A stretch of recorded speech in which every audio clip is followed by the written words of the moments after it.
केरल विधानसभा LDF ने वित्त विधेयक पर विधानसभा की कार्यवाही का बहिष्कार किया।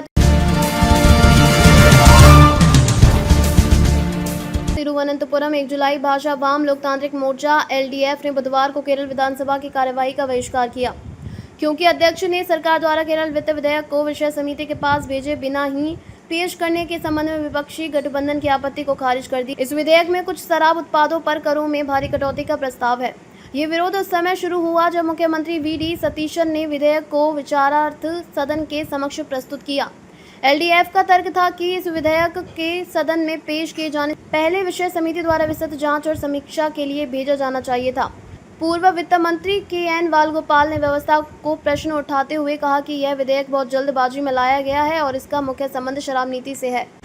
उन्होंने आमतौर पर इस तरह के वित्त विधेयक को संबंधित समिति के पास भेजा जाना चाहिए, लेकिन इस मामले में ऐसा नहीं हुआ। उन्होंने कहा इसमें शराब से जुड़े लगभग सभी मुख्य प्रावधान हैं, इसके अलावा शायद ही कोई और महत्वपूर्ण प्रावधान हो। उन्होंने कहा कि सदस्यों को भरोसा दिलाया गया कि इतने अहम प्रस्ताव को विस्तृत चर्चा के बाद ही लागू किया जाएगा, लेकिन उस वादे को पूरा नहीं किया गया। वालगोपाल के अनुसार पिछली एलडीएफ सरकार ने भी इसी तरह के प्रस्तावों पर विचार किया था, लेकिन उन्हें जानबूझकर लागू नहीं किया गया। उनका तर्क था कि आबकारी नीति में किसी भी बदलाव पर अमल करने से पहले उसके नीति स्तरीय पहलुओं पर व्यापक चर्चा होनी चाहिए। वहीं सतीशन ने इन आपत्तियों को खारिज करते हुए कहा कि विधेयक को पेश करने में सभी कानूनी और प्रक्रियागत आवश्यकताओं का पालन किया गया है। उन्होंने कहा कि यह विधेयक 24 जून 2026 को विधानसभा द्वारा मंजूर की गई कार्य मंत्रणा समिति की रिपोर्ट के आधार पर पेश किया जा रहा था।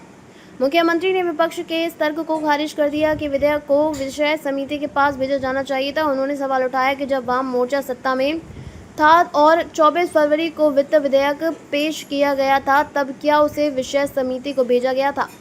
विपक्ष के नेता पिनराई विजयन ने घोषणा की थी कि एलडीएफ इस निर्णय तथा वित्त विधेयक को जिस तरह से सदन के समक्ष लाया गया उसके विरोध में विधानसभा की कार्यवाही का बहिष्कार करेगा। ताजा खबरों के लिए India 24 news express live channel को सब्सक्राइब जरूर करें, साथ ही बेल आइकन दबाना ना भूलें। अगर आप हमें फेसबुक, ट्विटर, इंस्टा के माध्यम से देख रहे हैं तो पेज को फॉलो जरूर करें। वीडियो अच्छा लगा हो तो वीडियो को लाइक, शेयर और कमेंट जरूर करें। धन्यवाद।